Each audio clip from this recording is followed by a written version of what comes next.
Our goal is fun. Change the environment, not the student. That's huge. You can be this person for your child, and in fact, you already are. You've taken the steps forward of learning about this stuff, and that in itself is gold. You go first. My name is Jessie Ginsburg. I'm a speech-language pathologist, and I own a pediatric clinic here in Los Angeles, and there's so much other fun stuff. We host a weekly live show together, and we also have 4 kids, I should say. Yeah, that keeps our hands busy. Yeah. I'm Chris Wenger, a speech therapist for a little over 20 years now. So teenagers is my passion, working with them because, oddly enough, I have a lot in common with them. So it works out great. Scary amount. Yeah. So it fosters connection much easier that way.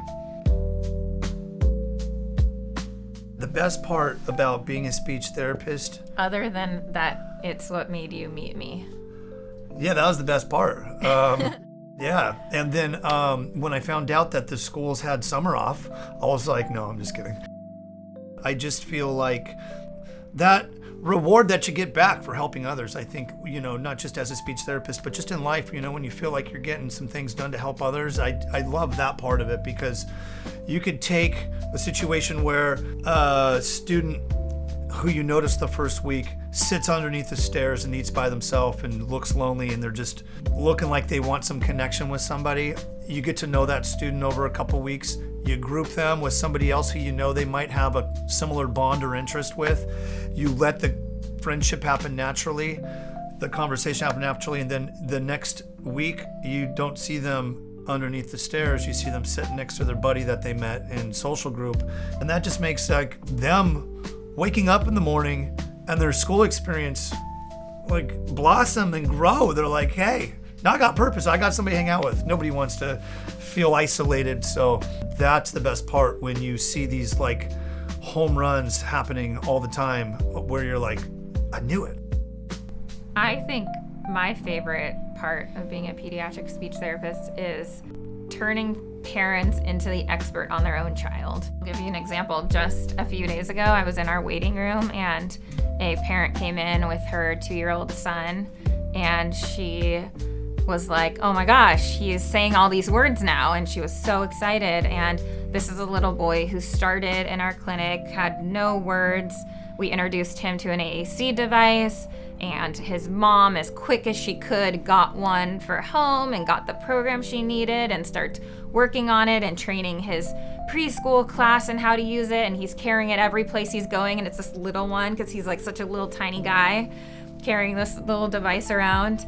And they were so consistent about it. And we didn't know if he would use verbal speech or not. That's not something that you can predict in kids. And so we're being very consistent about, modeling on the device, and mom is as well. And then just a couple weeks ago, after months of therapy, now he's talking. And I said to the mom, I was like, it's all you. You got the training, you carried over everything, you brought all other professionals into this and modeled for him every day and every activity, and look at him now, That's really my favorite thing, is being able to show parents, you can do this, you can be this person for your child, and in fact, you already are. It's just, let's give you some more strategies and things that you can do at home that will help them even more. Our roles as speech pathologists are very different, because we're in different settings, we work with different age groups. But here in our clinic, and when we see kids who are really young, we're often the first professionals that a family is seeing. So we give them a packet that explains, here's what autism is in neurodiversity-affirming ways, because the one thing you don't want to do after an autism diagnosis is Google autism. Unless you want to hear all of the deficits-based language, that's not a fun activity for you. So we just make sure that when we're giving families resources, we're giving them neurodiversity-affirming resources. Neurodiversity is understanding that there are different brains that are part of the human makeup, and that's kind of where we then get into what is neurodiversity-affirming care. One of the biggest things that we want to think about is how are we able to give this child a way to communicate? And in the past, it was every kid needs to talk, they need to have verbal speech, that's the best way to communicate, that's the only way to communicate. And therapy was about forcing kids, really, to talk verbally. Like, oh, you need to say this or else I'm not going to give it to you. You know, and it's just like such a barrier to communication because we're saying this is the only way that you can communicate, when in reality, there are so many ways. Imagine growing up your whole life being told, you're not good the way you are and you need to be someone else. And then constantly feel like you're putting on this mask, which is why, you know, they call it masking, which is a neurodivergent person trying to just hide their traits that are authentic to them. All that tells the kid is now I have to consciously, every interaction I'm in, try to be like them. And it stresses kids out. Over time, it leads to anxiety, and then they socially withdraw. Yeah, because that is a really big myth, especially with autistic kids, is that they don't want friends. But it's really not that they want to be alone. Like, relationships are such a huge part of life, like the purpose in life, most people would say. So it's really about helping them to have friendships that develop naturally as opposed to things that are forced. Our goal is fun. How can we keep this fun? How can we keep this exciting for them? This should not feel like work. This should feel like play. And, you know, that's really what I tell families when they say, how do I know that I found the right provider? I say it should feel good. So looking for a place where they really value, you know, the relationship and building a connection with your child makes all the difference. Yeah, in the setting that I'm in with older students, there's a lot of dynamics that change. The big change, really the focus of self-advocacy. That's like the big overall goal. So they can understand, hey, you know what, being different is okay. So they can help create environments that meet their needs. So the key focus behind that is change the environment, not the student. That's huge. So working with high school students, sometimes we have rallies or assemblies, and you've got the band, the school band's playing, the saxophone player is usually out of tune. So no, not always, but sometimes. And so having that option of saying, hey, you know what, rather than going to this really loud and overwhelming environment, you could go to an alternative classroom during that time. You can go to the library, or you can go in with, you know, your tools. A huge part of our job is how can we take what we're doing in a therapy session and get it to be everywhere. And that's why, at least for, you know, little ones coming into the session, it's super important to make sure that we are training parents and caregivers in what they can be doing at home. And for me, the most challenging part by far is when we're trying to go the neurodiversity affirming route with a family, but we don't have their entire team on board. And it's almost like we're getting into a rowboat with our backs to each other, rowing different directions. And that kills me because I know that if we were all going the same direction, we would go so much faster and farther.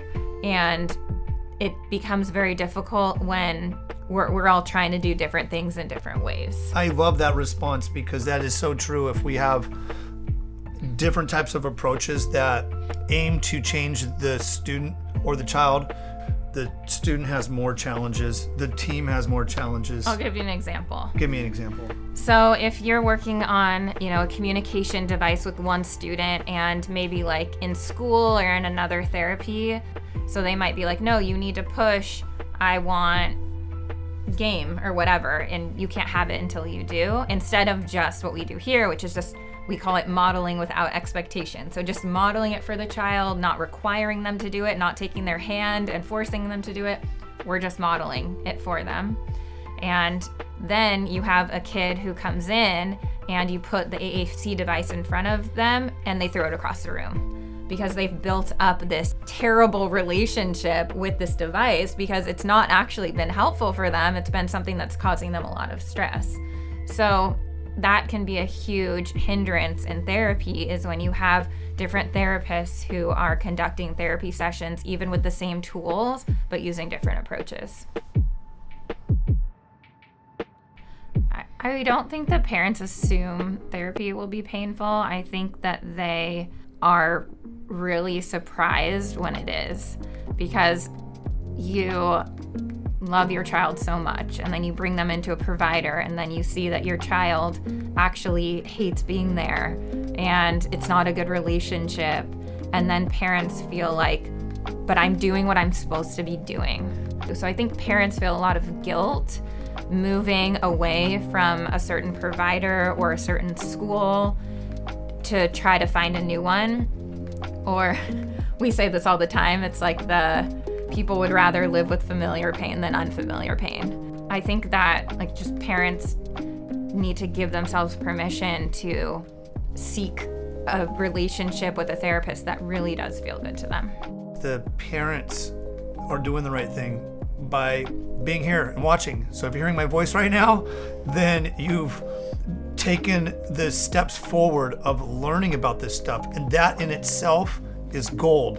And along this journey, you'll find that new things, new approaches, new understandings, new ways of supporting our kids will come, and we might initially get that feeling of, you know, I wish I would have done it differently. But the reality is every single one of us, every single one of you while watching this are doing the best you can with the information that you got. When you get new information, then you're going to take that new information and then you try new things. And so I guess cheers for being here. That's it. Yeah. On social media, one person can learn from something that we post and then take that information and take it to their team. And then the people that they've taken that knowledge or information to, they have their separate team, and then it can become a rippling effect of changing the system. We will speak together a lot, and I've literally cried during speaking engagements. So it's happy. It's a happy thing. It's very easy to not think about the ripple effect that it can have, you know, but it's really incredible just how many people we can reach now. And, you know, people tell us what you're putting out there makes a real difference. And yeah, that means a lot.